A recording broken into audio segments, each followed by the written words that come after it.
Hello everybody, welcome to the United Stands. I'm Mark Goldbridge and this is your latest Manchester United news and transfer news. And we've got a lot to get into on the show today. Double Bruno talks, Bruno G and Bruno F. We'll talk about those latest updates. Also Nagelsmann, a big update around him. Diamonde, a couple of other bits. A player from Como we've been linked to as well. And injury updates. And also a little bit, if we have time, because I don't think it should be anywhere near the start of the show, a little bit, if we've got time, about what Scholes said and also Gary Lineker has said about Rashford, because I think he's talking nonsense, but we might not get time for that. Hopefully we will. And look, yesterday I didn't do the evening show because I was down in London doing Baller League stuff, spoke to a lot of people, some people well tapped in, quite concerning around the manager updates of Manchester United. But we'll talk about that in a moment because there was a lot of stuff yesterday I saw when I was driving back, looking on my phone, looking at Terry's show, looking at what was going on, and a lot of talk around Bruno Guimaraes. Man United want Bruno Guimaraes. Man United want to bring Bruno Guimaraes to the club. Also Fabrizio Romano's update on Bruno Fernandes as well. So look, a bit of a double snub if we're being completely honest on Bruno Fernandes. Not as concerning as he's leaving, but United aren't going to get him to sign a contract anytime soon. We'll delve into what Romano said there in a moment. But let's start off with Bruno Guimaraes. So again, as I said, a lot of reports yesterday that Man United have put Bruno Guimaraes at the top of their list to replace Casemiro, and Bruno Guimaraes would like a move and all these things. But the big issue is Man United are snubbing this deal. Man United, like, you can speak to whoever you want to speak to, and they can put a story out because they want a bit of interaction. But the reality is, Mark doesn't text while he's driving because Mark gets a driver. I don't know whether that makes me look any better, actually. But the thing is, it's concerning because all these people writing about Bruno Guimaraes, like, this is a news show, and you have your opinion, I have mine. I've got to backtrack on Scholes a little bit if we get time. Hopefully we won't. But we have an open and honest conversation. I can't sit here and say that Man United are advancing a deal for Bruno Guimaraes when I know what I know, and you lot know as well. Like, this is just spin. And the purpose of the spin, you always have to figure it out. Because United are not going for Bruno Guimaraes. Casemiro may have recommended him. His agent may be doing good work.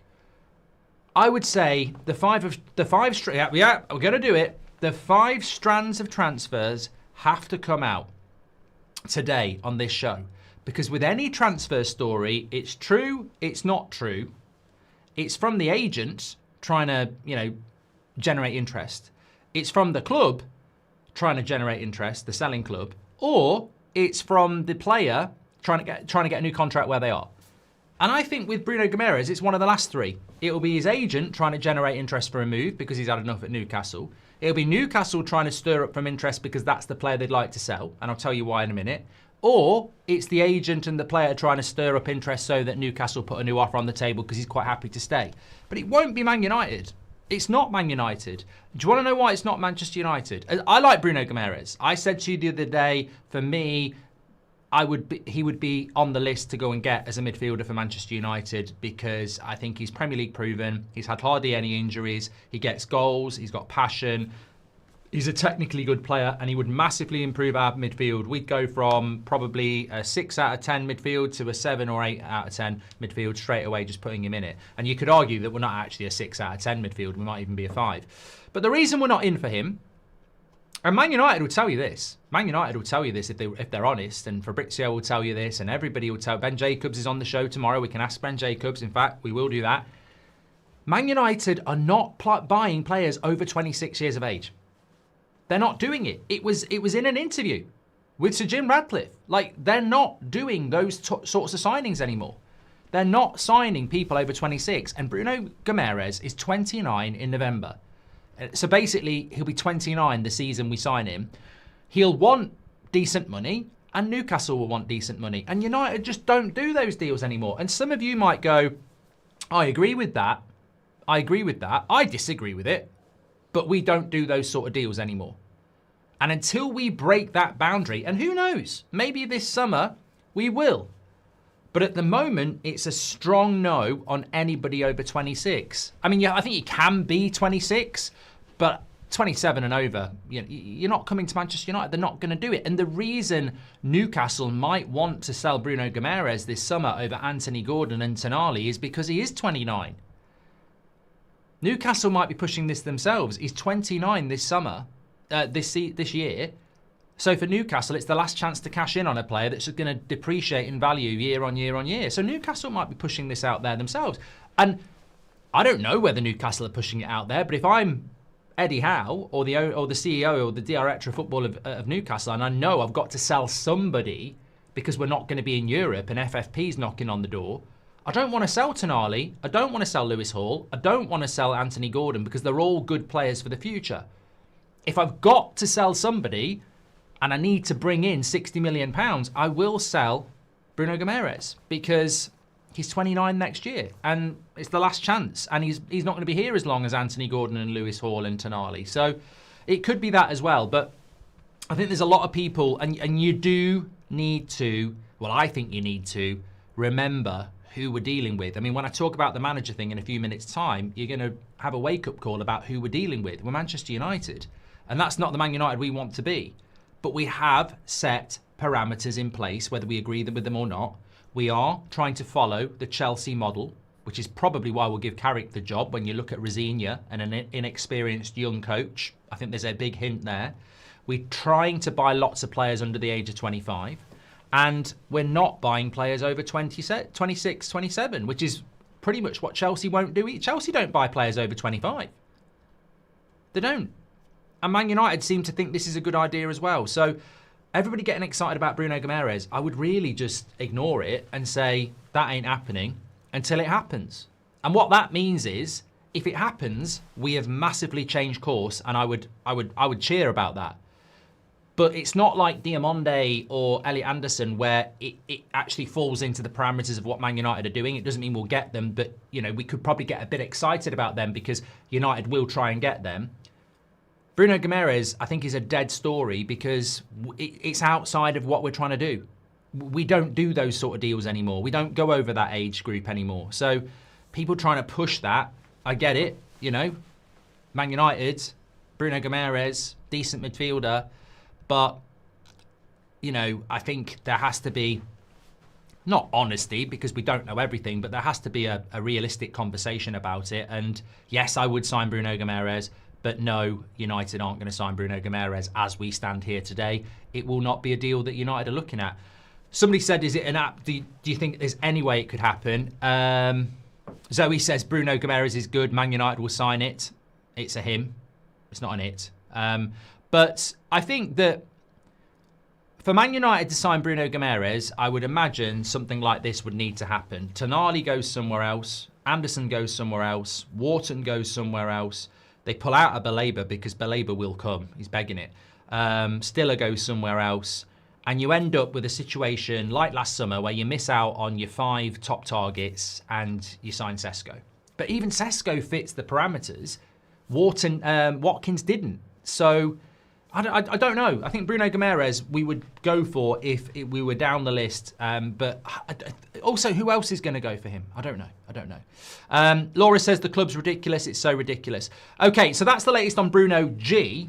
The latest on Bruno F is and Emily Derry's made a great point just before we move on, actually. She says, I make it make sense. We will give a 32-year-old Harry Maguire a new contract, but will not sign Bruno Guimaraes at 28, 29 in the name of developing young players or investing in young players.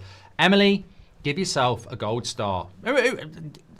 Tell you what, we were easily led at school. When I was at school, we used to work really hard to get a gold star on your work. Idiots. Kids today wouldn't fall for it, and people say that things were better in the past. I mean, it was more innocent, but I remember being at school and the teacher would shout over, Goldbridge, if you don't stop talking about football, it wasn't Goldbridge then, obviously. If you don't stop talking about football, you won't get a gold star. And sometimes I go, I'm relegated already. I'm never coming back from this. I've not done any work for an hour. I'm never coming back anyway. Have you got a bronze star? But yeah, we did. And I'll tell you what, one of my teachers, I can't remember, I'd shout them out. I mean, they're probably dead. But the point, well, they probably are. I'm 46. So we're talking about when I was 7. So we're talking 40 years ago. And the average age of a teacher is probably somewhere between 25. Oh, no, probably still with us. Anyway, I don't know the name, so I can't shout them out anyway. But they had football stickers. They weren't a nonce. They were a teacher, right? And they had football stickers, and it was amazing. So basically, if you did good work, you could have a football sticker on your work. They were like these little tiny ones, like like the stars. They weren't massive. They weren't like Panini. They were little. And she had a whole big book of these stickers, and they were like tiny ones. And she had about 20 of each badge. I don't even know where you got them from. The problem was, after about a couple of months, all the good ones had gone.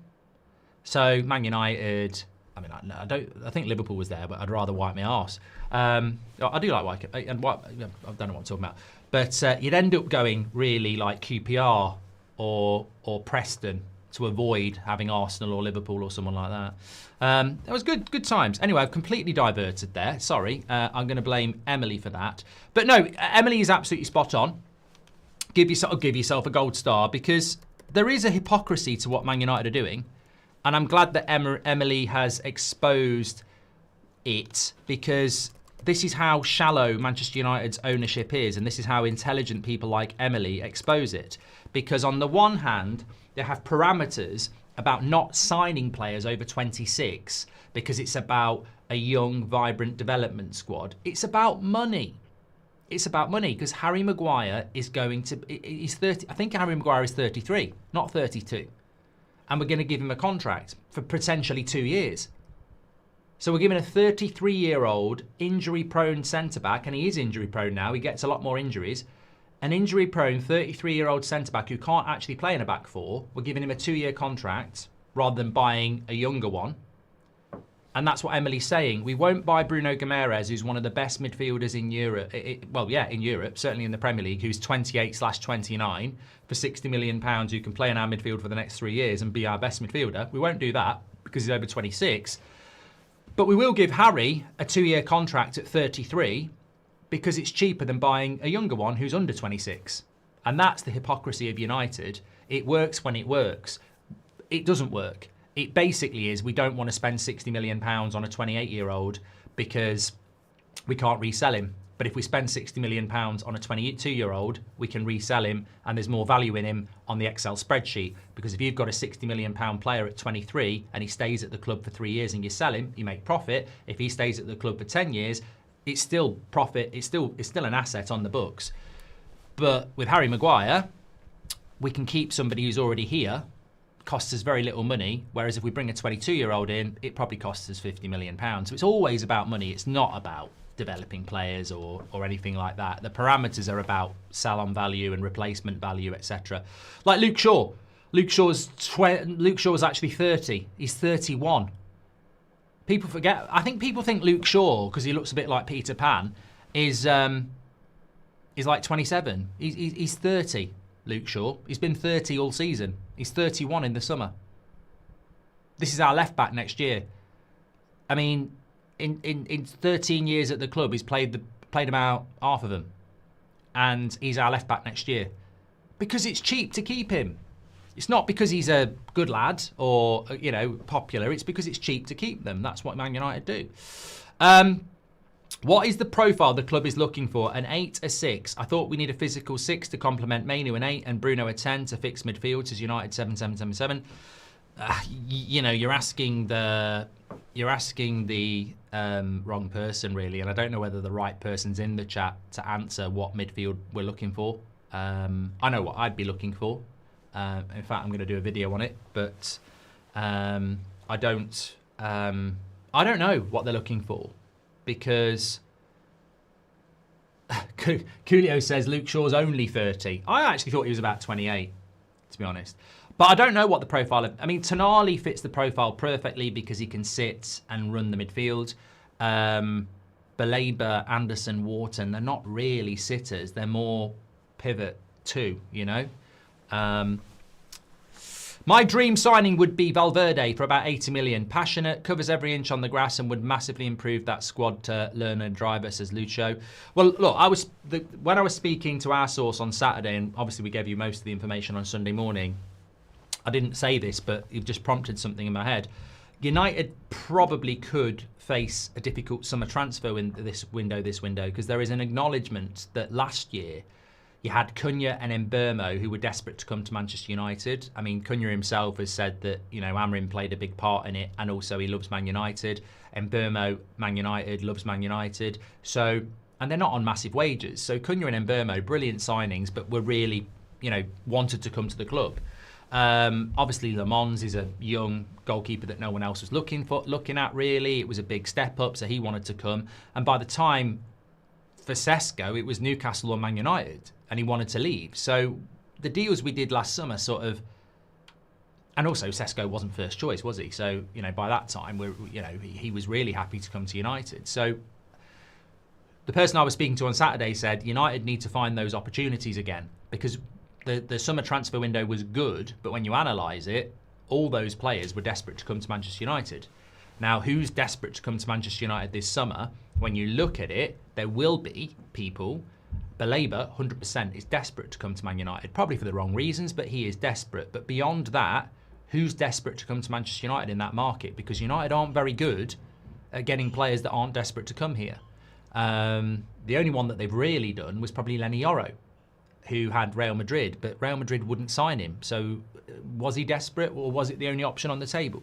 So United have got to find those options, because if it's a straight fight between, you know, Liverpool, Chelsea, Man City, Arsenal, they will probably win it because they're better at transfer negotiations than us, because they don't have Jason Wilcox involved. It's concerning how United is Leonardo DiCaprio FC, says AMG. And Patrick Lynch says the issue with the age limit policy is that it rules out so many quality players. Modern footballers now are still elite until 35, and that means you could get 9 good years from a good player, says Patrick. Look, how many players can you name over 26 that you would take at Man United? Probably 100. And you're right, like, there's so many good players out there, but it's a financial decision, Patrick. It's because they financially don't like the idea of signing a player who's 28 on a decent wage for 4 years, knowing that there's nothing at the end other than walking away. There's no resale value, etc. Jed says, we've seen Don Carlo fail at Everton. What makes us confident someone like Enrique will succeed with this terrible ownership? I think you need to appreciate the super chat, mate, but I think before you write stuff, you should actually go and research what Everton fans think of Ancelotti, because he certainly didn't fail. With the parameters that he had and the team that he had, they loved Ancelotti there, and everybody felt he did a good job. So I wouldn't describe Ancelotti's time at Everton as a failure.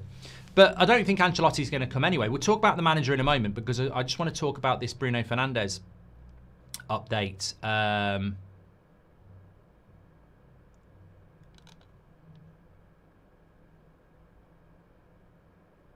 Sorry, I'll come back to that in a minute. This Paul Scholes stuff is really overblown, which is why I don't really want to talk about it till later on in the show. I mean, fucking Rio Fairyland's had his say now. What a surprise.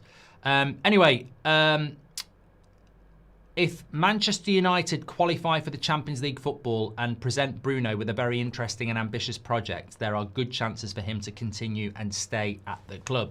This is from Fabrizio Romano. Now, look, some people will say it's stating the obvious, but it is from one of the two traditionally best transfer experts in football. So Bruno Fernandes is effectively saying that Manchester United not only need to qualify for the Champions League, they also have to present a very interesting and ambitious project for him to stay at the club. And I think this second part is why I wanted to bring this in, because technically it's a snub if United don't do that. Champions League qualification, I know how some of you work. You're quite nervy and you don't like these sort of comments. I said we'd get Champions League football on New Year's Eve. Amorim was still here then. I didn't know who was going to be the interim. So I think we'll get Champions League football. I think it's by no means guaranteed, but when you look at the fixtures, you look at who we're competing with, you look at they've all got to play in Europe, and also you look at Aston Villa. I just can't see Aston Villa. I think Aston Villa could go as low as 8th, and they were 3rd a couple of weeks ago. I think Villa are just going to drop like a stone, and obviously I'm very confident we'll beat them on Sunday because they're playing on Thursday. So I think that it's Villa who are going to drop out. So we will get Champions League football, in my opinion. The next bit, and I actually appreciate this, the next bit is for Bruno to stay, we need Champions League football and we need an interesting and ambitious project. I would say to Bruno Fernandes that, and I'm happy to say this, leave Manchester United, even if they've got Champions League football, if they give the job to someone like Carrick or De Zerbi or Glasner and they only buy them 4 players. I'd leave. That's not ambitious. And that's nothing against De Zerbi, Carrick or Glasner. That's just not ambitious and it's not interesting. If they give that job to Carrick, Glasner or De Zerbi and they only give them 4 or 5 players, Bruno's wasted his career because in 18 months we'll be back where we are now. If they give the job to an exciting manager and they buy 7 or 8 players, that becomes an interesting and ambitious project. And I think it's the definition of what's interesting and ambitious to you. Remember, this is Bruno Fernandes' last contract. And for him, he can't have another year like the last 5. He can't have a year like Newcastle. He can't be in the Champions League. It's great to be here, but I'm only here for 1 year because next summer he's gone anyway. There is a very big chance that this time next year, we will be outside of the top 5 doing a Newcastle. Maybe in a knockout game in the Champions League, knowing we're not going to win it, miles off the top 5. So for Bruno, he's got to think ambitious and interesting has to be Champions League for the next 3 years. He needs to play in the Champions League for the final 3 years of his career. And United need to put that on a plate. And if Bruno Fernandes is intelligent, which I think he is, I would be saying, look at Newcastle, qualified for the Champions League comfortably, done well in the Champions League, but not been able to get into the top 5 by...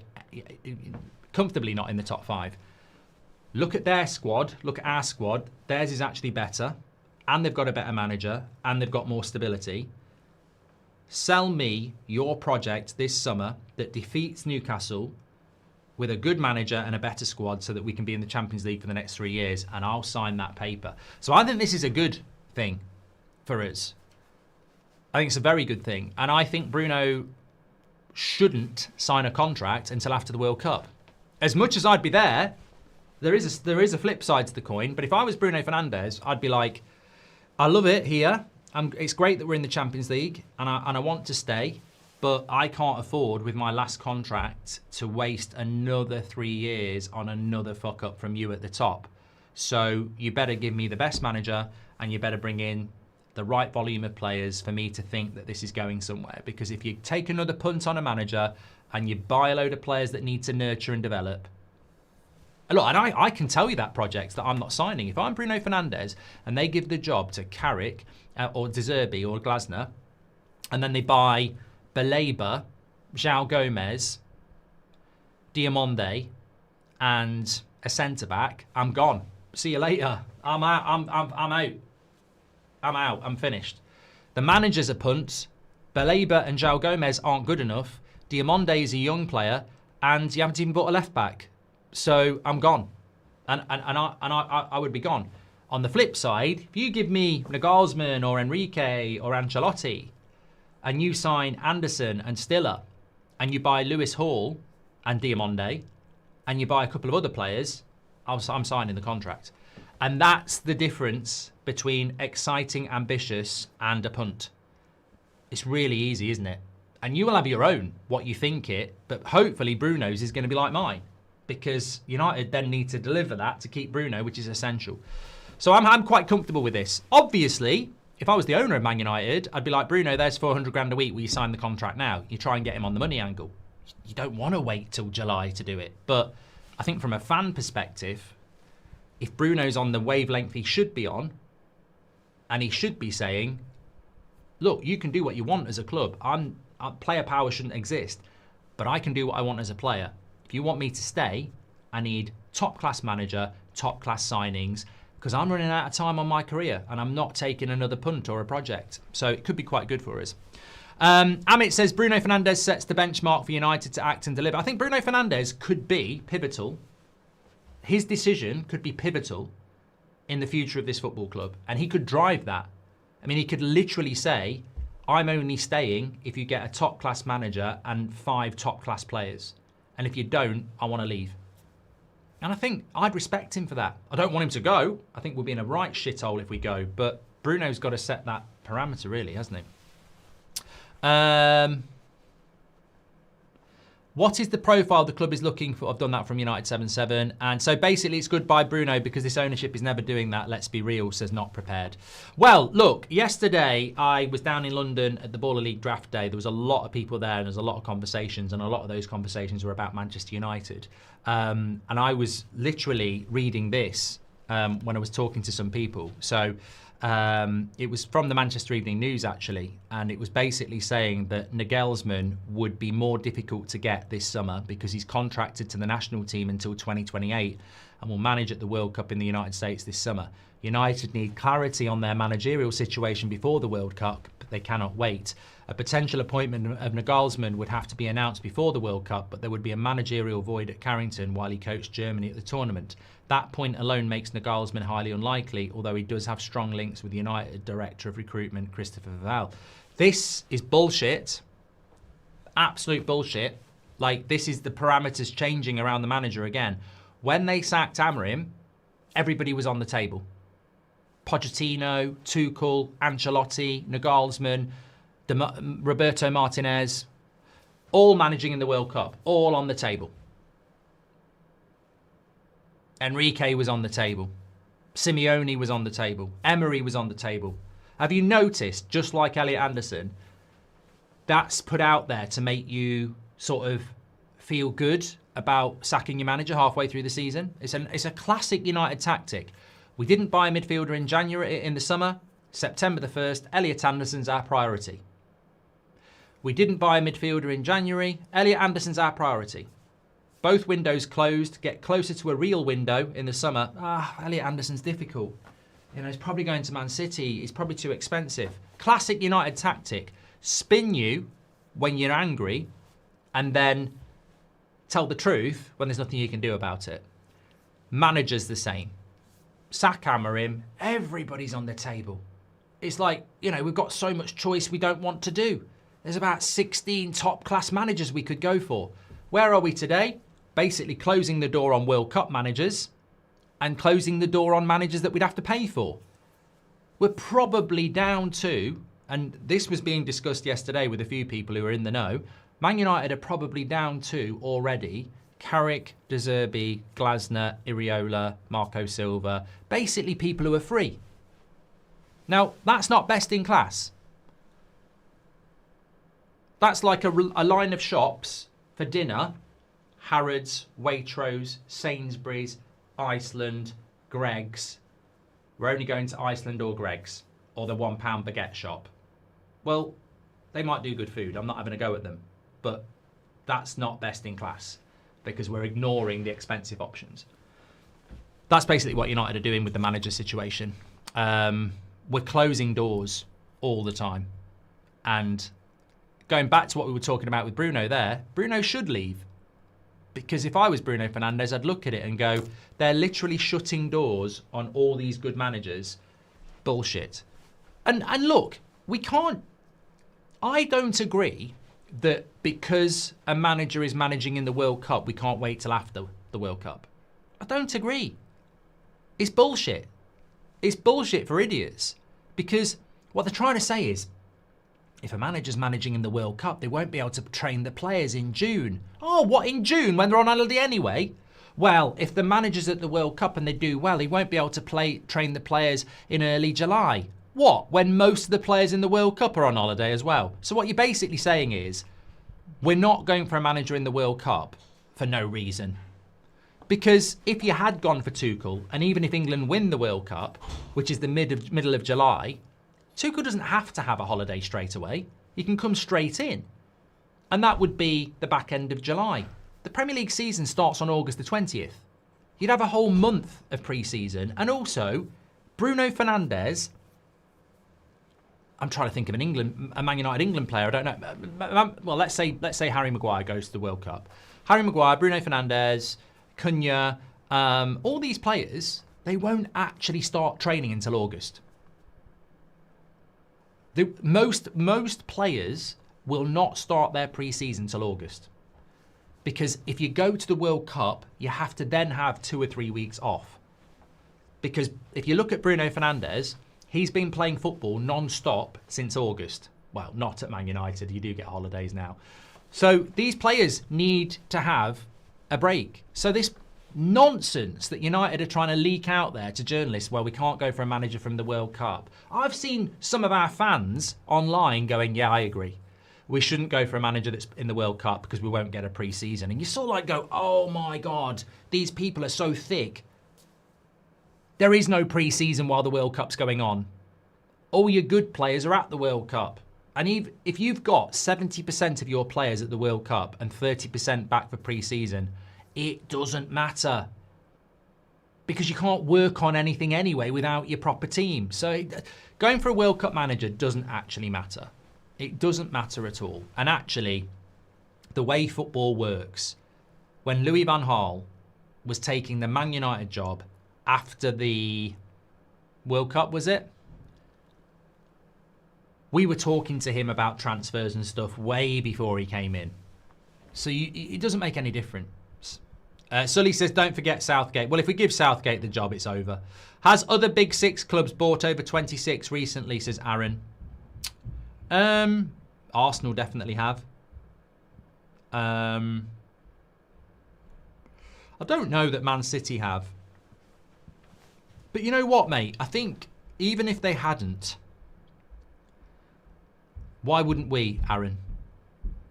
Why wouldn't we? Why would you close the door on that? It's like people don't stop being good players at 27. Mr. Frames, welcome to the Members Club. Thank you so much for getting your badge in. Appreciate you. Do you think the club even want Bruno to stay, says Dawid? Well, I mean, that's the million-dollar question, isn't it? I mean, I would hope that they do. Of course, if they've got no ambition and no exciting project, they might want to cash in on him, I suppose. Do you think the club, you've done that one, and not prepared, so basically it's goodbye Bruno because the ownership is never going to do that. Let's get real. And also, Goldbridge with a super chat says, not getting a World Cup manager because they won't be in for training is silly as not buying players early because they won't have a pre-season, which we've done for the last 13 years. Exactly. Emily Derry says, there is no pre-season and supposedly our transfer policy is board level, so it doesn't matter that a manager target is at the World Cup. Club just trying to justify going for the cheap or easy option. Look, Emily's spot on. Goldbridge is spot on. Everything Man United do is spin. We can't buy players over 26 because, you know, they're old. No, you're just about to give Harry Maguire a contract at 33 and Luke Shaw's going to be your left back at 31. It's because of money. We can't go for a manager from the World Cup because we won't get a pre-season. No, that's not true, because why don't you go and get Enrique or Emery at Villa or PSG? Because it's money. You basically want the fans to think Carrick or De Zerbi or Glasner are a good choice because they're free. Everything we do is going to be driven by money, as always. And you won't get best in class. They can do what they want. We can't stop them from doing it. But don't try and justify it as excellence or best in class, because it's not. It's not best in class when you are trying to buy a fish and instead of going in the ocean, you go in your neighbour's pond. You'll get what's in that pond. Whereas if you go in the ocean, you'll get what you want. And United, again, are just looking to be cheap. But look, the general consensus in the industry is that United probably will give it Carrick, and that they want to do that because it's cheap. You know, I said that in January. Right, let's move on. I will move on. You might want to come back. Breaking news that Jadon Sancho is poised to leave Man United on a free transfer this June, with Borussia Dortmund and Villa keen on a move. That was on Stretford Index. Okay, I've literally just on my timeline there. Sorry for that. We'll edit that out. Breaking news, Jadon Sancho's going to leave on a free transfer this summer. No shit, Sherlock. No, this is the one I was going to read. So Spanish reports are saying that Man United have shown an interest in Como winger Jesús Rodríguez as they prepare to replace Marcus Rashford this summer. There was some hope at the club that Barcelona may not have the funds to buy Rashford and he could be reintegrated into the squad. The 26 million fee for Rashford will be reinvested in a winger. It's a wild story. That's from Sport in Spain. Yeah, I mean, I don't know. Look, Man United need to buy a winger apparently, even though I think we need to buy a left back. But look, you can tell that's a Spanish story because it's almost like it's propaganda for Barcelona that United want Rashford back. So let's sign Rashford. I don't think United want Rashford back financially. I don't think it's even a football decision. I don't think Ineos want Rashford back because he's on huge wages. I mean, I wouldn't take Rashford back anyway. I think he's better off in Barcelona, but United are begging to have Rashford back. Although Carrick apparently wanted him back, didn't he? Although they said that wasn't true. Talking of which, let's delve into some of this ex-player bollocks because a lot of people have been talking about it. So Gary Lineker has criticised Manchester United, suggesting a permanent move to Barcelona could be the best option for Rashford. I think that would be a great move for him, said Lineker. Don't you? It looks promising for him. I think it will come down to Marcus. If he goes back to Manchester United, he would face the old criticism again.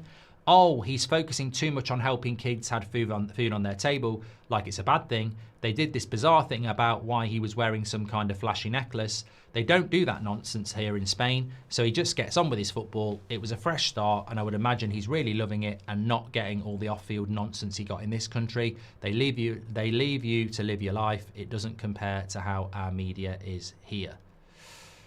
It's unlike Lineker to make it about politics and off-field stuff, isn't it? I mean, this is a guy that presented Match of the Day and that runs his own bloody podcast and talks about Man United a lot, but doesn't seem to know much about Manchester United.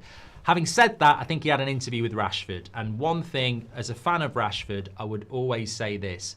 One of the big things that turned me off Rashford and how I relate to people who don't like Rashford is the brand around him is just like PR City. You know, Lineker will probably be in with Rashford's brand, saying what they want. You know, there's no balance with Rashford. You're either dead against him or up his arse, and that's just the way his brand, the people around him work.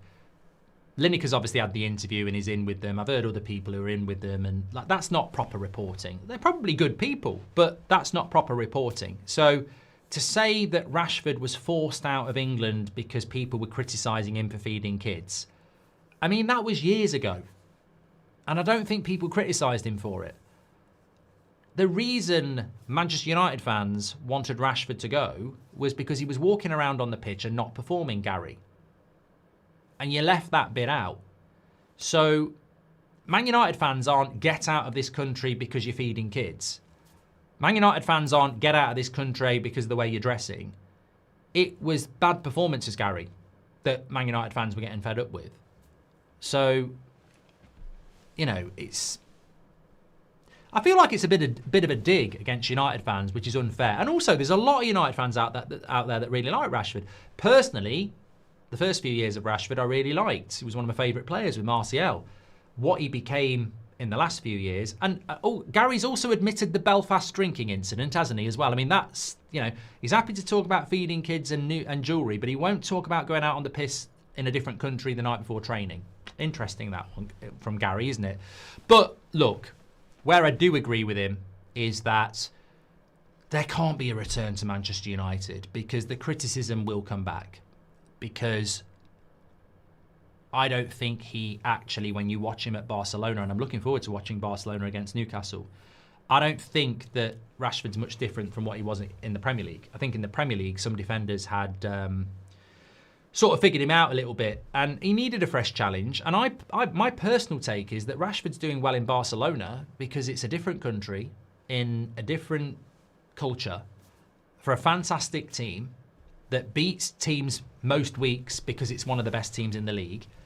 And as an attacker in that league, you're going to enjoy your football more. And it's a new environment, and it's the fresh challenge that he wanted. And that's the truth. We don't need to say he shouldn't come back to Manchester United because people have a pop at him for feeding kids. He shouldn't come back to Manchester United because he shouldn't come back. Didn't really work for Ronaldo, did it? He shouldn't go back. You should look forward. He's at a much better place at Barcelona, playing in the Champions League, challenging for titles, than he is at Man United. And he would get a lot of scrutiny if he came back to Manchester United, because there are fans that sort of have had enough of him. So that's the truth, Gary. I don't know what you're talking about bloody jewellery and stuff for, because Rashford himself needed a new challenge, and it wasn't a very good last 18 months for Rashford, if we're being completely honest. So look, good luck to him, and hopefully he'll do well, because Barcelona's the right place. Right, look, I don't need to apologise on this next bit, right? So this whole Scholes thing again has started up. So Scholes deleted this thing about Carrick where he said, look, my interpretation of that was that he basically said Carrick's a great coach. He must be to win 4 games when we've been shit. I think my interpretation of that was that he was saying he's clearly not a great coach. United have been lucky the last 4 games, and that's what they finally got what they deserved. Good night. That's the way I took it from Scholes. I thought he was having a dig, and I thought he was right to have a dig, and I thought we were shit for the last 4 games. And all this glow up about Carrick, finally the reality happened that, he's done well, but he ain't the saviour. That's what I thought Scholes was saying. Apparently, that's not what he meant, because Scholes said what I said, and I hadn't heard that before, but that I was saying he was just a lucky manager. I wasn't saying that. I was saying he's a very talented manager because he's getting results with a team that for the last 4 games since West Ham, I didn't think they were playing well. So what Scholes meant by his post is that he actually meant that he's a very talented manager when he can win games when United aren't playing well. I didn't take it as that, but to be honest, Wes Brown said, I can see both ways. When Scholes explained it to me, it completely makes sense, but how I read it is he's having a go at him. I read it that he's having a go at him. So, look, I just think we need to move on from it. It's not really the news, is it? Rio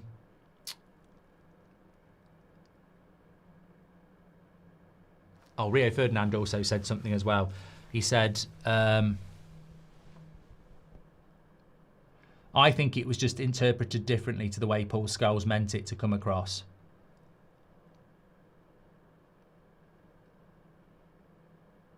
Okay.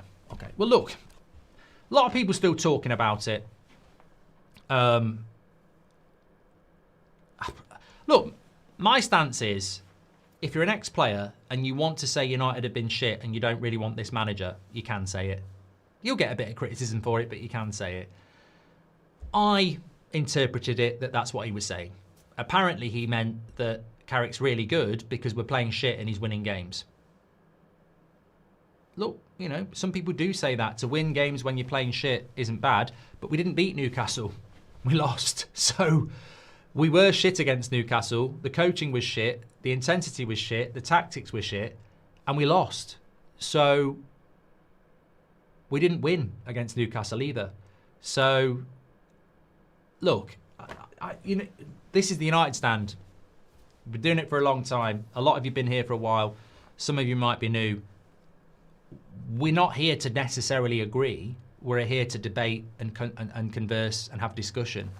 Some of you desperately want to give the job to Michael Carrick. That's absolutely fine. I desperately don't. It terrifies the shit out of me that we will do it and be back here in a couple of years and go, we never should have done that. Remember, it took us 2.5 years with Solskjaer to realise it was a mistake. Giving the job to Carrick might not be a mistake next season. Might not even be a mistake the year after that. But it might be the year after that. You can waste a long time on a manager. Look, fortunately with Amorim, it was 12 months. With Ten Hag, 2 and a bit years. Ollie, 2 and a bit years. So I'm scared. People keep asking me. I was asked it a lot yesterday. Why don't you want Carrick? I said, I like Carrick. He's one of my favourite players. But the ex-player thing doesn't do it for me anymore. It was amazing when we did it with Solskjaer. I was very excited about it. But I feel like we've done this and I don't think it's the right path. It scares me. Doesn't mean it won't be right. Doesn't mean it's not the right decision, but it scares me and I don't think it's best in class. And also, I think I've seen in the last 4 games that there are frailties to the way his coaching staff work. And I think we're naive. And I think we're very dependent on Cunha and Bruno producing moments just like Ollie. I don't see a lot of good football. I see 3 or 4 players that can win you a game of football, and I don't see a lot of tactics. I don't see system. I don't see a vision. I did in the first 2 games against Arsenal and Man City, but I haven't seen it since, and that's what worries me, is that this will run out very, very quickly. And also, this style of football, vibe football, moments football, counter-attacking football, bounce football, light switch football, whatever you want to call it, it won't work when you're playing 2 games a week. It won't work when you start to pick up injuries. It won't work when you're going away to Barcelona and then you've got to play Newcastle on the Sunday. It just won't work. It won't. It'll work in this situation. It worked for Brendan Rodgers at Liverpool with 1 game a week. They nearly won the league. But it won't work when we're playing 2 games a week. It's a massive risk. But I don't blame the fans. I don't blame Carrick and his coaches for wanting it. I don't blame the players for wanting him. I blame the people I always blame. I blame the people that have the power to make the decision who can't think like I've just thought there. I blame Woodward for giving it to Ollie and listening to fans singing songs, of which I was one. And I blame Wilcox and Sir Jim Radcliffe for even considering doing it again, because that's not what best in class is. Dan says, I agree that Carrick isn't good enough. He needs to go away and manage a different club in the Prem. Then if he proves himself, he can come back. Look, there's nothing more I would like than Michael Carrick to take the Man United job and make it and become the next Sir Alex Ferguson or Pep Guardiola and make Man United great again. But the chances of that happening have to be below 10%. I wouldn't take that risk. Hope all is well, Mark, and United stand. Hope everything went well, says Daniel. But I am encouraged by Bruno.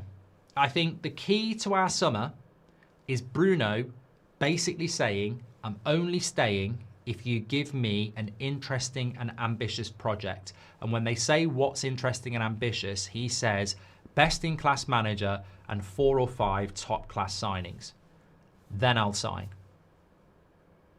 Because United have to deliver that because they need to keep Bruno.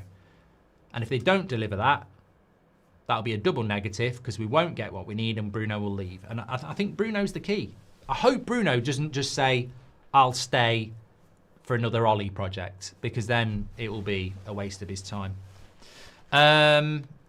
Okay, look, thanks everybody for tuning in. Lovely show this morning. I'm trying to think what we've got. Oh, next 2 days are a little bit weird. So I'm with you on the morning shows at 10 o'clock. Obviously got a 2 o'clock show today. We've got Ben Jacobs tomorrow at 2 o'clock. So it's Wednesday with Ben Jacobs, which is actually quite good because I want to ask him a couple of things about the manager situation. I need to write these down. BJ, if the wife sees that, she'll hit me. Manager talk and a few things there as well. Okay, we'll get those questions in. Tonight on That's Football, don't get sad. Champions League watch-alongs. So there is Liverpool Galatasaray at 5:45, and then there's the 8 o'clock game. So I'm on That's Football for 6 o'clock and 8 o'clock, all the Champions League games. We have got a video with me going up tonight as well on United Stand. So we have got something for you, but it won't probably, it might be live. I might be able to do it in between. I'm trying to think. Anyway, I've got some content. Don't worry. Make sure you smash a like and subscribe, and I will speak to you all later. Take care. Have a great day.